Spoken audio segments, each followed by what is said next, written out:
마가복음 10장 35절로 45절입니다.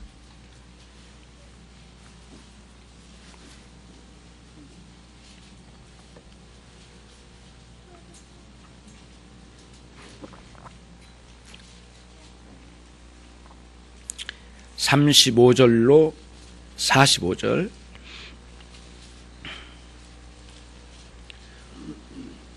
제가 먼저 읽습니다.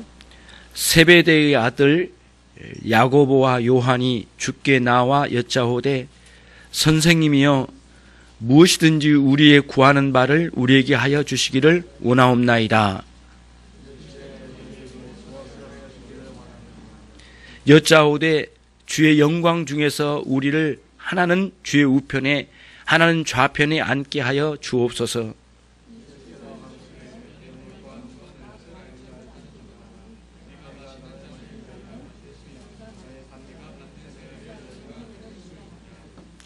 저희가 말하되 할 수 있나이다. 예수께서 이르시되 너희가 나의 마시는 잔을 마시며 나의 받는 세례를 받으려니와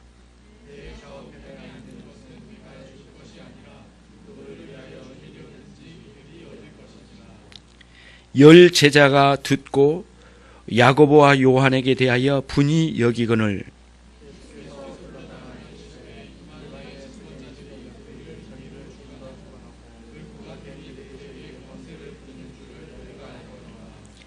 너희 중에는 그렇지 아니하니 너희 중에 누구든지 크고자 하는 자는 너희를 섬기는 자가 되고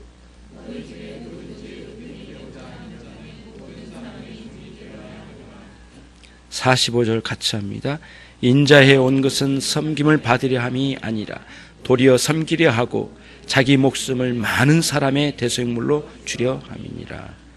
아멘.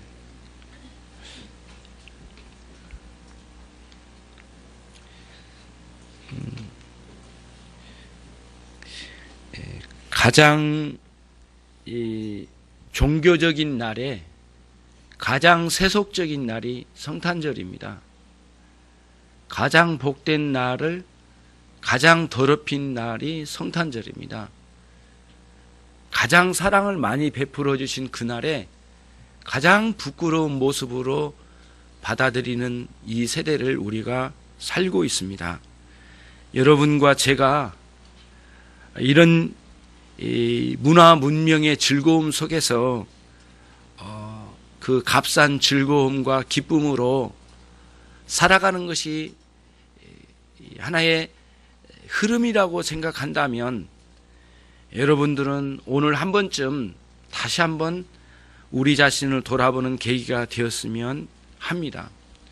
그런 의미에서 왜 예수님은 여기에 오셨는가, 우리에게 오셨는가, 무엇 때문에 이 엉망진창이 된 이 세상에 살고 있는 우리들에게 내려오셨는가, 그 의미를 함께 생각하고자 합니다. 이 변형되고 뒤틀린 기쁨, 즐거움, 자신의 욕망에 잇대어 놀고 있는 이 성탄절의 즐거움을 깨부시고 그리스도의 참다운 은혜로 말미암아 주어진 기쁨과 희열이 무엇이고 우리가 누려야 될 참다운 평안이 무엇인지를 알아갈 수 있다면 이 설교가 목표하는 한 부분이 될 거라고 생각합니다. 그래서 먼저는 예수님의 정신과 삶의 방식을 먼저 한번 생각해보고, 그리고 이 시대를 분별하여 참다운 기쁨이 무엇인지를 찾아낼 수 있는 우리가 되었으면 합니다. 본문의 말씀은 마태복음 이제 20장에도 나와 있는 병행구의 말씀입니다. 여러분이 꼭 기억해야 될 것 하나가 있는데, 예수님께서 공생의 기간 동안 사역을 하실 때 세 차례에 예수님께서 예루살렘으로 방문하셨습니다. 딱 3번, 1년에 한 번씩 3년에 걸쳐서 3번 예루살렘으로 아주 공개적으로 방문하신 장면이 나옵니다. 예수님은 갈릴리 지역에서, 그 촌 지역에서 수도였던 예루살렘으로 올라가시면서 복음 전하시고 병자들을 만나시고 불쌍한 영혼들을 낫게 해주시고 구원에 이르게 하셨습니다. 예루살렘에서 말씀을 공개적으로 선언하시고 다시 예루살렘에서 갈릴리로 내려가시면서 또 복음 전하시고 병자를 낫게 하시고 진리를 가르쳐 주셨습니다. 이런 방식으로 한 차례, 두 차례, 세 차례, 마지막 세 차례는 다시 내려가지 않으시고 예루살렘에서 이제 마지막 십자가에 달리시는 사형 언도를 받으시고 골고다에 오르신 것이죠. 오늘 본문은 그 마지막 예루살렘 방문 장면입니다. 베레아 지역에서 여리고 지역으로 오고 여리고에서 다시 예루살렘으로 올라가는 그런 길을 따라서 가시면서 복음을 전하셨는데 예수님께서 십자가에 돌아가시기 전 딱 한 달 전쯤 됐습니다. 그 무렵에 아주 독특한 한 사람 부자 청년이 찾아왔고요. 그 무렵에 세베대의 아들 두 아들 중에 이 예수님의 사도가 되었던 제자가 되었던 야고보와 요한이 예수님에게 가까이 찾아가 무언가를 구하는 그런 내용이 오늘 내용입니다. 오늘 우리가 읽어보니까 살펴보니까 무엇을 구했는가 했더니 이제 마가복음에는 그렇게 나오지는 않았지만 마태복음에는 세베대의 아내인 살로메라고 하는 사람 야고보와 요한 사도의 친어머니가 함께 나와서 예수님에게 이렇게 간청하는 그런 내용입니다. 그런데 시기가 굉장히 위중하고 아주 중대한 시기였고 그리고 아주 엄중한 시기이며 긴장감이 감도는 그런 시기였습니다. 왜냐하면 예수님께서 두 번째 해에 걸쳐서 당신이 예루살렘으로 들어가면 이제는 이 마지막 예루살렘으로 들어가면 나를 서기관과 바리새인과 그리고 대제사장들이 나를 잡아다가 능욕하고 때리고 얼굴에 침 뱉고 폭행하며 결국에는 나를 십자가에 달게 될 것이다. 나는 거기서 그 사람들에 의해서 죽임을 당하게 될 것이다. 그러나 3일 만에 내가 다시 이제 부활하리라. 이렇게 말씀해 주셨습니다. 상황이 굉장히 위중하고 긴장감이 감돌았습니다. 그렇기 때문에 오늘 본문 말씀 이전에 보니까 제자들이 깜짝 놀라고 감히 예수님 곁에서 이렇게 질문을 이어갈 수 없을 정도로 두려움이 휩싸였다는 말씀이 본문 말씀 앞에 절에 나오게 됩니다. 굉장히 두려웠던 모양입니다. 예수님께서 죽으신다는 말씀이 굉장히 충격적이고 그리고 대제사장과 서기관들에게 잡혀서 죽으신다는 그런 장면 그리고 맞아서 엄청난 고난을 받게 된다는 그런 장면을 예수님께서 미리 말씀해 주실 때에 큰 충격과 두려움이 휩싸였습니다. 그러나 다시 3일 만에 다시 나리라 다시 부활하리라고 말씀하신 그런 장면에서 사람들이 제자들이 굉장한 충격과 두려움에 휩싸였습니다. 그때였습니다. 그때에 세베대 아들 두 아들 야고보와 요한입니다. 예수님에 대해서 아직 많이 몰랐던 모양입니다. 그때까지는 아직 예수님에 대해서 충분히 알지 못하던 그런 사도들이었던 모양입니다. 우리가 알고 있듯이 여기서 나오는 야고보는 특히 큰 야고보라고 이름이 붙여졌습니다. 그리고 여기서 나오는 요한은 사도 요한입니다. 요한복음과 요한계시록, 요한 1, 2, 3서의 서신을 쓴 사람 요한 사도이죠. 이 두 형제가 친형제지간이었습니다. 아버지는 세베대였고 어머니는 살로메였습니다. 그들은 어머니는 매우 가까운 곳에서 예수님을 자주 섬기셨습니다. 섬겨드렸고요. 그래서 항상 예수님을 접대하고 하는 일에 가까이서 섬겼던 요한의 어머니 살로메 그리고 또 야곱의 어머니 살로메가 가까이 하면서 늘 예수님을 살펴보았지만 그래도 충분히 마음의 변화, 하나님의 나라의 뜻, 예수님이 원하시는 길, 인생의 바른 신앙, 이것을 충분히 몰랐던 그런 시절에 들려진 이 이야기입니다. 오늘 이 본문에서 오늘 우리 시대에 우리의 모습을 발견하게 될 거라고 생각합니다. 야고보와 요한이 무엇을 구했는가? 오늘 읽었던 본문 말씀을 보니까 다음과 같은 겁니다.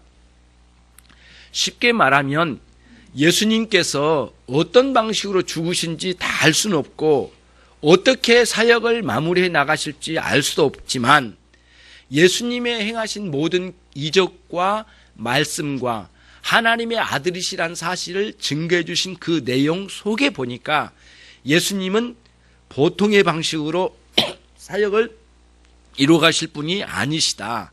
그러면 엄청난 영광스러운 방식으로 사역을 마무리하시거나 이어가시거나 또 다른 방식으로 가시지는 않을까. 물론 죽으신다는 말씀이 있으시긴 했지만 어떻게 예수님이 죽으실까? 하나님의 아들이신데 왜 죽으실까? 이런 의아심이나 이런 것들이 같이 섞여 들어오면서 이제 그 시대의 야고보와 요한이 그 시대의 산물인 이 세상의 사상에 찌들어 있는 그런 모습을 그대로 드러냈어요. 그러면서 예수님께서 혹시 이후에 영광 받으실 자리, 아주 굉장히 위대한 자리에 오르신다면, 높고 높은 자리에 오르신다면 그때에 우리 야고보는 왼쪽, 요한은 오른쪽, 아니면 바뀌든지 양쪽에 우리 자리를 좀 하나씩 달라, 이런 말씀입니다. 그러니까 높은 지위를 하나 달라, 이런 말씀이에요. 그리고 마태복음을 보니까 살로메도 똑같은 이야기를 해요. 우리 아들 둘이 있는데 이 아들들을 각자 왼쪽 오른쪽에다 앉혀서 예수님의 그 영광스러운 자리에 함께 해주셨으면 좋겠습니다. 이런 식으로 하나의 치맛바람이 지금 불고 있는 거죠. 이런 방식으로 예수님에게 간청을 했습니다. 그때 예수님이 말씀하시기를 이렇게 말씀을 하셨어요. 너희가 지금 모르고 있다. 무엇을 구하는지 모르고 있다. 내가 마시는 잔이 무슨 잔인지 너희들이 알기는 하느냐? 내가 마시는 잔을 너희들이 마실 수 있겠느냐? 그러면서 이제 이 예수님께서 당신이 마실 잔에 대해서 설명을 해주시면서 이 두 제자가 잘못 구하고 있는 것을 여기서 말씀해주고 있는 것이죠. 포테리온이라고 하는 이 잔, 술잔입니다. 술잔이에요. 기본적으로 술잔인데 아주 근데 독특하게 이 포텔리온이라고 하는 이 잔의 용어가 쓰여진 아주 독특한 일이 하나가 있습니다. 어디냐면은 유월절 행사할 때에 예수님께서 나중에 일어난 일이, 한 달 후에 일어난 일이지만은 예수님께서 포도주를 이렇게 제자들에게 나눠주시잖아요. 그때 나눠줄 때 주는 그 잔, 이거를 말하거든요. 그러니까 기본적으로 이 세상에서는 술잔이라고 표현되지만 이 유대인들에게 있어서는 그냥 단순한 술잔이 아닙니다. 잔인데 유월절에 포도주를 함께 나누는 잔입니다. 특히 이 포텔리온이라고 하는 이 잔은 특별히 유월절에 서로 이 잔을 나누면서 세 번째로, 그러니까 몇 번에 걸쳐서 하는 모양입니다. 세 번에 걸쳐서 만약에 하던데 세 번째 해 나누는 잔인데 이 잔은 굉장히 영광스러운 잔이요, 기쁨의 잔이요, 감사의 잔입니다.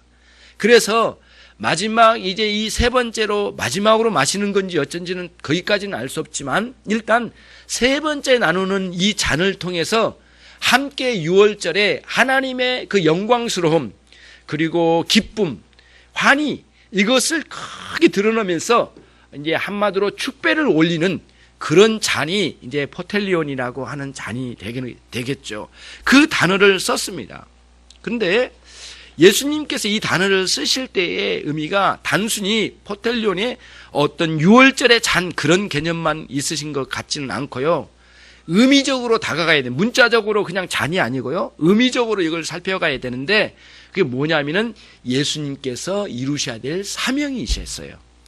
예수님이 감당하셔야 될 사명, 그리고 우리로 적용하면은 신자로서 감당해야 될, 사도들로 말하면 사도들이 앞으로 감당해야 될 자신 각자에게 주어진 잔이죠. 그것을 너희들이 마실 수 있겠느냐. 그랬더니 제자들이 아주 그 자리에서 바로 대답이 빠르게 나옵니다. 마실 수 있습니다. 나 마시겠습니다. 아주 대담하게 이렇게 말을 했죠.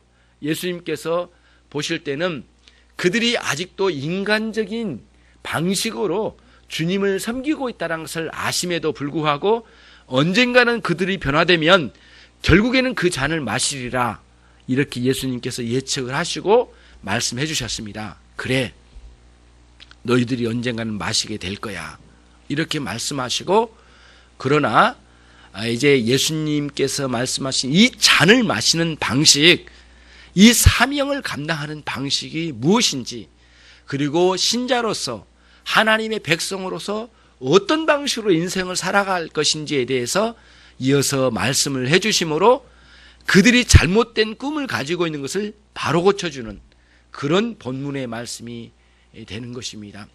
실제로 이후에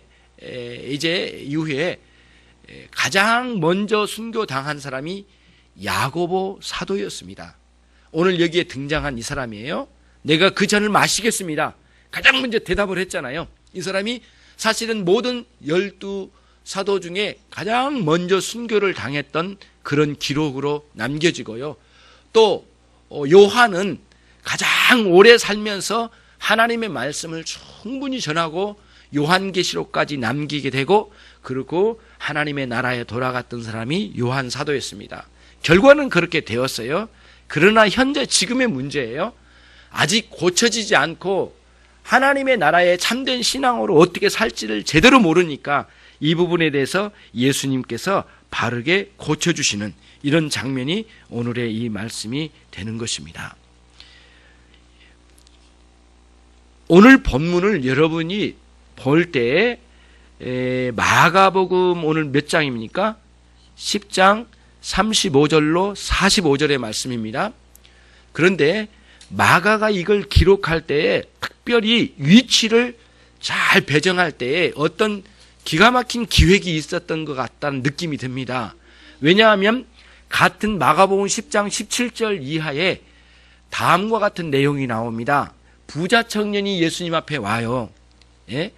그리고는 예수님에게 찾아와서 예수님, 선생님, 어떻게 하여야 영생을 얻으리까? 이런 질문을 예수님에게 던집니다. 예수님께서 대답하셨습니다. 너는 내 부모를 공경하라, 살인하지 말지니라, 간음하지 말지니라, 도적질하지 말지니라, 내 이웃에 대하여 거짓 증거하지 말지니라. 이런 방식으로 예수님께서 십계명의 내용을 가지고 말씀해 주셨습니다. 다시 말씀드리면 인간이 이 계명을 충분히 지킬 수 없는 것은 사실이지만 유율법을 완전하게 지킨 자들은 영생이 있을 것이다. 우리 주님 이렇게 말씀하시고 완전한 하나님의 뜻이 성취된 자에게는 영생이 있을 것이다. 그러나 인간은 그렇게 할 수 없느니라 말씀하시면서 부자 청년에게 말씀해 주셨습니다. 부자 청년이 거기에 대해서 엄청나게 반색을 했습니다. 너무너무 좋았고요. 내가 일생 동안 그걸 다 하였나이다. 그러나 아직 영생을 잘 모르겠나이다. 이렇게 예수님에게 다시 엎드릴 때 예수님이 말씀해 주셨어요.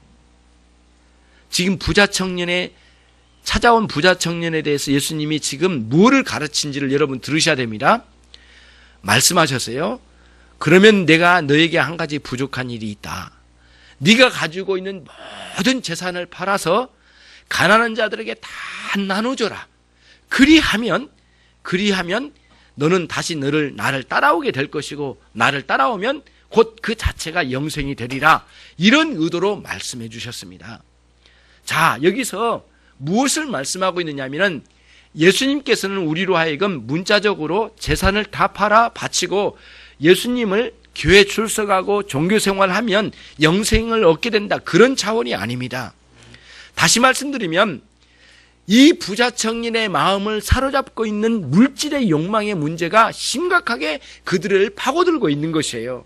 이 문제가 해결되지 않고 물질의 욕망에 사로잡힌 것을 끊지 않고 그리스도 앞에 돌아오지 못한다면, 다시 말하면 이 물질의 욕망에 사로잡힌 상태로는 도대체가 그리스도를 쫓아갈 수도 없고 영생에 이를 수 없는 첫 번째 해결해야 될 문제, 이 물질의 문제, 물질로 말미암아 주어지게 될 이 행복의 길이 있을 거라고 하는 허황된 망상을 버리지 않는 이상 너는 그리스도를 만날 수 없고 하나님을 참되게 경배할 수 없는 그런 가운데 네가 있지 않느냐. 그런 말씀을 17절 이하의 말씀을 쭉 예수님께서 말씀해 주셨습니다. 굉장히 내용이 깁니다. 그런 내용을 말씀해 주시고 어린아이를 맞아주시고 그에게 축복 기도해 주시고, 그리고 나서 이후에 또 말씀을 전하시다가 오늘 여기에 등장하는 말씀이 이제 그런 내용입니다. 앞에서 17절 이하에서 말씀에서는 물질의 욕망으로 인생들이 대부분 끌려갑니다. 그리고는 그 물질의 욕망에 의해서 행복한 길이 있을 거다, 영원한 행복이 있을 거라고 하는 착각에 빠져 있는 거죠. 그런 문제가 뭔지 하나 크게 대두되고요. 두 번째, 오늘 본문에서는 사람이 높은 지위에 오르면 어떤 영원한 행복이나 진정한 행복이 있을 거라고 하는 그런 망상에 사로잡혀서 휘둘림 당하는 많은 인생들이 있는데, 아까는 사도들 밖에서 있는 사람의 예였고 지금은 사도들 안쪽에서 일어나는 한 예인데, 밖에서는 물질의 문제고 안쪽으로 들어오면 이런 높은 지위의 문제였습니다. 권세의 문제죠. 이런 문제를 가지고 하나님 앞에서 해결받지 못하고 있는 한 인생들에 향한 주님의 명백한 가르침이 오늘 마가복음 10장에서 전체적으로 여러분과 저에게 가르쳐 주시는 아주 귀한 복음적인 내용이 아닐 수가 없는 것이죠. 그런 내용으로 오늘 여기 우리에게 보여주고 있어요. 여러분과 제가 그러면은 앞에 부자 청년에 대한 것은 우리가 들었고요. 두 번째, 오늘 이 본문을 통해서 이제 야고보와 요한, 사도들 안에서 일어나는 이런 장면, 단순히 야고보와 요한의 문제가 아닙니다. 41절에 가보니까 그런 소리를 듣고 제자들이 10명의 제자라고 했습니다. 분명하게 2명 빠지고 10명의 제자, 이게 전부가 되죠. 모든 제자들이 일제히 일어나 화를 내고 투기심에 발동이 되어가지고 거기서 분노를 했습니다.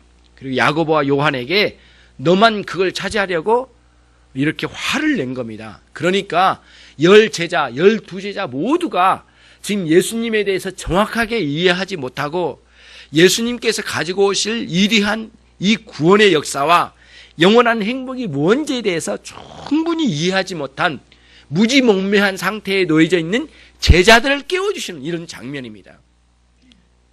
그것이 오늘 본문의 말씀이에요.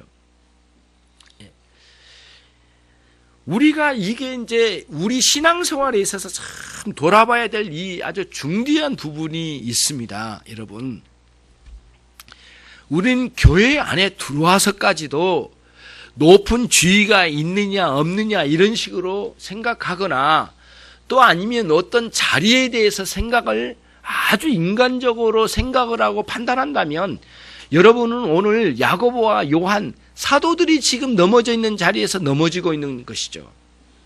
사람들은 종교의 한 형태를 띠고 자기 자신이 이루지 못한, 세상에서 이루지 못한 것을 교회 안에서 이루고자 하는 사람들이 참 많습니다.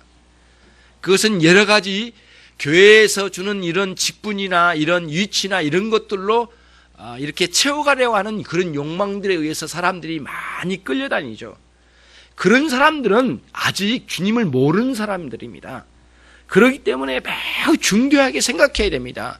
그렇다고 해서 우리가 교회에서 주는 지위나 생각하는 아니면 어느 공동체에서 어떤 지위를 갖지 말자는 것이 아닙니다.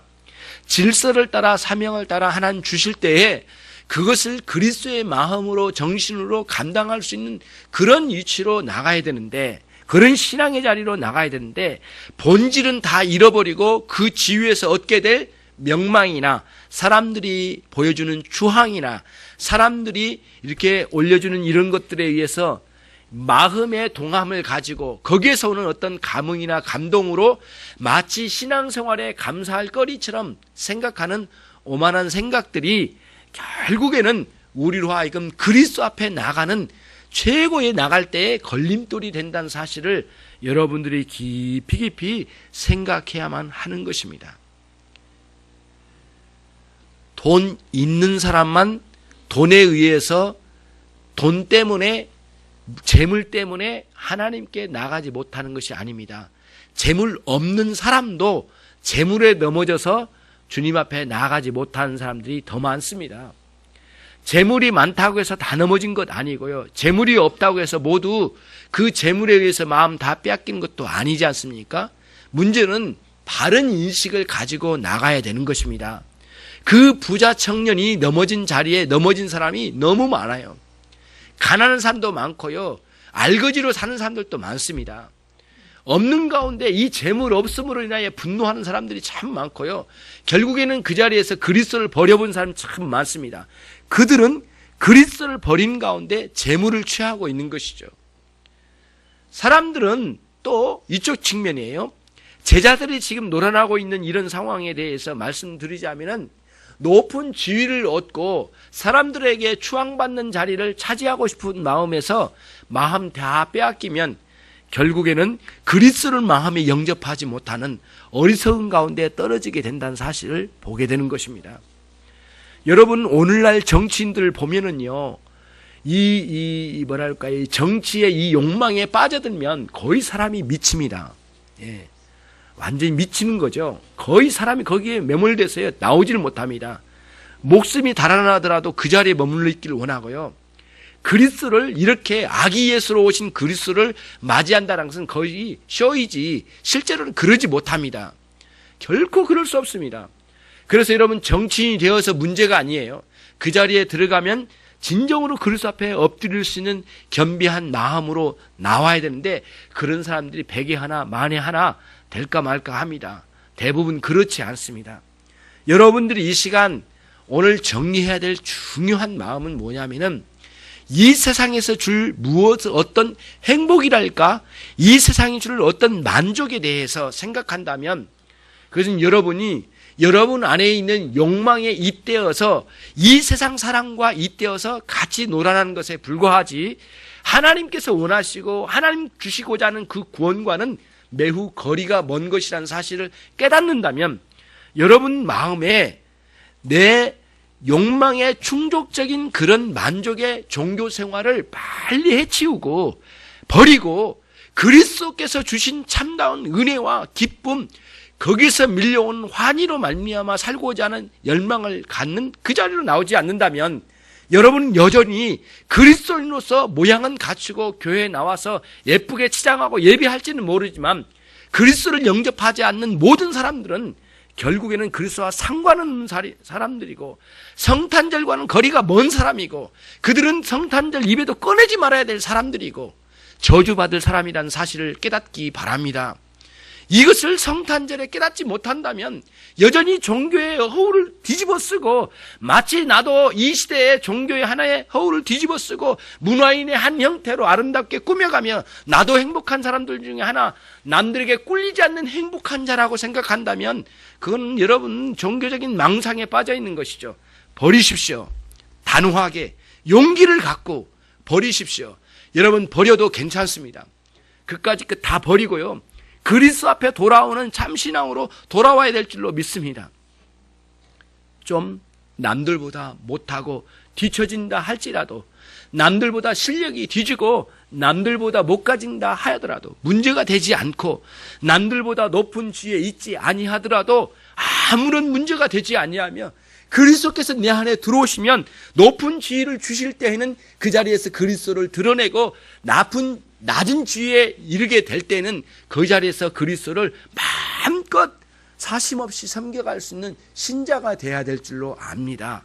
이것이 성탄절에 주는 굉장히 중요한, 그리스도께서 우리에게 가르쳐 주신 왜 이 땅에 오셨는지를 명백하게 가르쳐 준 첫 번째 하나의 걸음마의 첫걸음이 될 수 있는 것이죠. 여러분과 제가 다시 한번 되돌아 봐야 되겠습니다. 이제 높은 지위에 오르고 싶거든 많은 사람들을 섬기는 자리에 가고자 하는 그 첫걸음으로 발을 내딛는 여러분 모두 되시길 바랍니다. 그렇게 하려면은요, 원칙이 있습니다. 반드시 존경심을 가지십시오. 어린아이, 갓난아이, 모든 영혼들을 향하여 존경심을 가지셔요. 그 존재의 생명, 그 존재 자체가 즐겁고 감사하고 그를 한없이 존경하는 마음으로 나갈 때, 그때에 결국에는 섬길 수 있는 마음이 우리 안에 들어오게 됩니다. 그때에 단순히 존경심이 아닙니다. 그리스도께서 나를 대해주신 그 방식의 존경심의 방식으로 가는 겁니다. 요한복음 13장에는 예수님께서 마지막 만찬의 자리를 베푸신 장면이 나옵니다. 식사만 나누신 게 아닙니다, 여러분. 제자들 앞에 예수님 겉옷을 벗으시고요, 그거를 허리에 차고 내려놓고 수건을 허리에 차고 제자들 앞에 무릎을 꿇었습니다, 예수님께서. 그리고는 그들에게 발을 씻겨주시는 아주 놀라운 섬김의 자리. 이거는 그냥 단순한 쇼가 아니었습니다. 예수님의 마음에서 마음껏 우러나온 것을 최대한 끌어올려서 그 제자들에게 보여주시고, 이것이 전부가 아니었습니다. 당신이 십자가에 완전히 죽으심으로 우리를 대신하여 저주받는 방식으로 완전하게 우리에게 다 주심을 보여주셨습니다. 단순히 쇼가 아니셨습니다. 만약에 쇼로 끝냈다라면 예수님은 그 다음날 금요일에 십자가에 달릴 리가 없었습니다. 그게 아니었어요. 쇼가 아니란 것을 거기서 목요일날 밤에 보여주셨거든요. 무릎을 꿇고 발을 씻겨주시는 참으로 종의 모습으로 섬겨주신 이 자세는 제자들을 향하여 존경하는 마음, 존경하신 우리 주님의 마음이 없지 않고는 그렇게 할 수가 없었던 겁니다. 앞으로 우리의 삶이 문제입니다. 우리 주님께서 그렇게 우리에게 찾아오신 것이죠. 우리같이 벌레 같은 인생들에게 찾아오시고 짐승처럼 날뛰던 우리 인생들을 붙들어 주시고 진리의 말씀으로 허리띠를 메어주시고 우리를 붙잡아 여기까지 인도해 주셨지 않습니까? 예수님께서 뭐가 아쉬워서 여러분들을 그렇게 하셨겠습니까? 그분에게는 사랑으로 그 일을 하셨으니까요. 마음껏 우리를 존경하시는 그런 마음의 태도를 가지고 우리를 이렇게 대해 주셨으니 우리 또한 어떻게 하겠습니까? 이제는 사람들을 향하여, 이웃을 향하여, 가족을 향하여, 자식을 향하여, 부모를 향하여, 성도들을 향하여, 목회자를 향하여, 모든 성도들을 향하여, 이웃을 향하여, 불신자를 향하여 존경심을 가지고 그분들을 대하시는 방식으로 나가야 될 줄 압니다. 그 안에는 그리스도의 정신이 살아있는 채로 말이죠. 앞으로 사랑한답시고 남을 하대하는 그런 아주 나쁜 버릇은 우리에게서 쏙 빠져나가야 될 줄로 압니다. 이 부분이 변화되지 않으면 그리스도의 정신을 제 아무리 많이 가졌다 하더라도 이게 흘러나오지 않습니다. 너무 많은 사람들이 사랑한답시고 사람들을 하대하고 말이죠. 이렇게 가면 조금만 높은 위치에 있으면 갑질을 해대고 을처럼 느껴지기만 하면 막 대하는 이런 행태는 옳지 않습니다. 식당에만 가도 그래요, 여러분. 그분들이 우리 이모와 같고 또 이모라고 하잖아요. 또 식당에 가면 서빙하신 분들에게 이모 해놓고는 막 종처럼 부리려고 하고, 반찬 한 그릇 더 갖다 준 것 아주 당연한 듯이 이렇게 말하고, 물론 돈 냈으니까 당연히 받겠죠. 근데 그 안에는 사람을 하대하고자 하는 이 욕망이 이 식당에서 마음껏 한번 풀어보고자 하는 이런 것도 있거든요. 안 됩니다. 절대 안 돼요. 감사함을 가지고요, 정말 그 존경하고, 그리고 그분들이 와서 하루 종일 허리를 꾸벼가면서 이렇게 이 손님 하나하나 술주정뱅이들을 대고 거기서 지쳐버린 마음, 정말 얼마나 힘들겠습니까? 수고하신다고 말 한마디는 못할 망정 그렇게 그 음식점 안에서 막 사람들을 하대하듯이 막 부르고 또 시키고 또 막 손가락질하고, 이거는 엉망진창입니다. 정말 예수 믿는 사람 아닙니다. 예수 믿는 사람 아니에요. 그 사람들이 개독교에 있는 사람들이에요. 정말 그렇지 않습니까? 정말 우리는 기독교 안에 있어야 되지 않겠습니까? 성탄절에 여러분 잘 생각하시고 내가 지금 누구를 섬기고 있느냐고요. 예. 부모님에게 막말하는 사람들 오늘 제 설교를 듣고 좀 정신을 차려요. 예. 미치지 않고야 그렇게 말하겠습니까? 예. 뭐에 미쳤습니까, 여러분? 예. 이 시대에 미쳤지 않았습니까? 예. 사도 바울이 로마서 12장에서 이 세상을 본받지 말라고 하지 않았습니까? 예. 여러분과 제가 캐스팅되었습니다. 막 주물로 찍혀진 거예요. 예. 예. 뭐 영화배우로 캐스팅됐다는 그 뜻 아니에요. 예. 찍혔다는 건 찍혀요. 이 세상의 사상이 막 찍힌 거예요, 막. 예. 이 더러운 사상에. 예. 그리고는 뒤에서 그리스도를 모욕하는 이 시대에 동조자가 되어서 함께 놀아주는 그런 어리석은 신자를 내팽개치고 가야 됩니다. 이제는 버리고 가야 됩니다. 정말 그리스도의 정신이 내 안에 들어와야 됩니다. 예수의 정신이 자리를 잡고 정말 사람들을 하대하지 말고 존경한 마음으로 한 사람 한 사람 그들의 마음을 헤아리고 섬길 줄 아는 자리에 가야 되겠죠. 부모님을 향해서 말 한마디도 말이죠. 잘해야 되겠어요. 우리 어린 친구들 말이죠. 예. 함부로 부모님에게 막 대들고 말이죠. 예. 그 얼마나 치욕스러운 이야기인지 모르겠어요. 예. 예. 밥 먹으라고 하면 그게 뭐가 문제예요. 예. 막 대들고 말이죠. 이 마음에 이게 지옥이 들끓고 있어요. 그거를 막 부모님을 향해서도 막 대하고 이게 성탄절에 주님을 맞이하는 신자들의 태도냐고요. 여러분 오늘부터 그거 개혁시키지 않으면 우리 어린 친구들 안 됩니다. 기독교인 아닙니다. 그러니 교회에 와서 허울 좋은 기독교 모양 뒤집어 쓰고 사람들 앞에 멋들어진 문화의 한 형태로 기독교를 뒤집어 썼는지는 모르지만 그런 식의 신앙생활은 이제는 걷어치워야 됩니다. 하나님을 섬기십시오. 우리 주 예수 그리스도의 정신으로 한 분 한 분을 다 섬겨갑시다. 그들에게 정말 내 온몸 온 삶 다 달아지도록 섬겨갈 자세를 갖춰야 돼요. 그래도 부족합니다. 이제 먼 사람, 교회에 와서 점잖은 사람 말고요, 가장 가까이 있는 내 가족, 자식, 아내, 남편, 부모님, 거기서부터 우리 이분들을 섬기지 않으면 여러분들은 기독교인 아니에요. 절대 어디 가서 기독교인이라고 뭐 이렇게 이력서에 쓰지도 마세요. 창피하니까.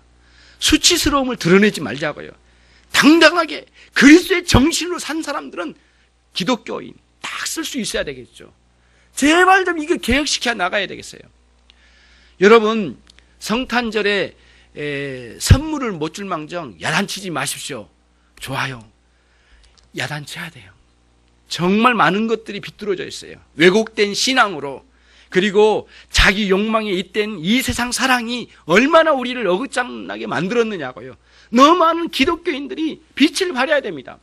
자기가 비춰야 될 이 등불을 다 꺼버리고 세상과 함께 어둠 가운데서 놀아나는 우리의 모습이 아닐까 돌아봐야 됩니다. 이제는 섬김의 자리로 내려가셔야 됩니다. 어떻게요? 그리스도의 정신이 내 안에 들어오지 않으면 안 됩니다. 인자에 온 것은 섬김을 받으려고 한 것이 아니다. 섬기려 했느니라. 더 크고 높은 자리까지 우리를 인도하십니다.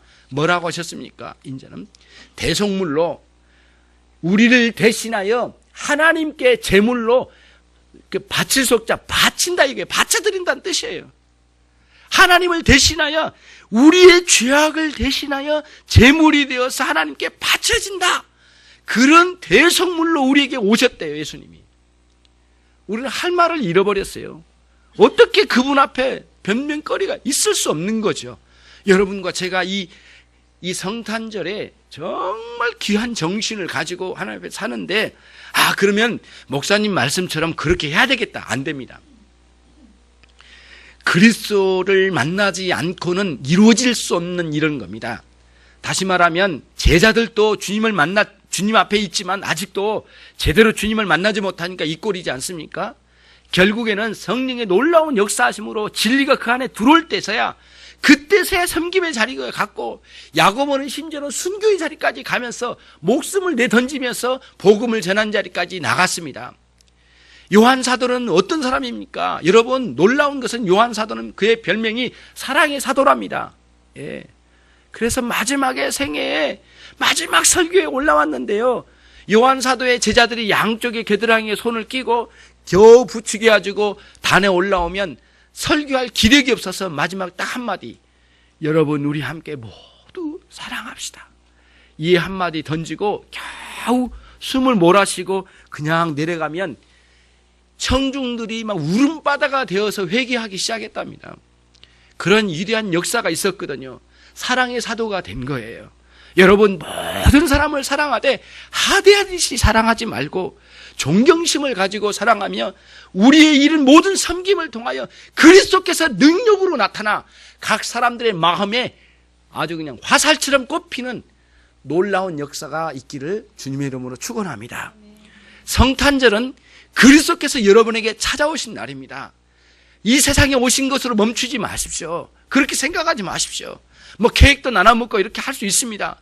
거기에 멈추지 말고 내 영혼에 찾아오신 그리스도를 맞이할 마음을 가지시고 그분의 정신이 내 영혼과 정신과 이 마음과 모든 상황을 다 장악하실 수 있도록 여러분 모두를 내어놓으시는 그런 방식으로 성탄절을 맞이하시고 주님께 영광 돌리는 그런 삶이 되시기를 주님의 이름으로 축원합니다. 끝으로 성탄을 축하합니다. 좀 안 어울리지만 진정으로 그렇게 될 때 여러분에게 성탄이 축하로 받아들여질 줄로 믿습니다. 같이 기도하겠습니다.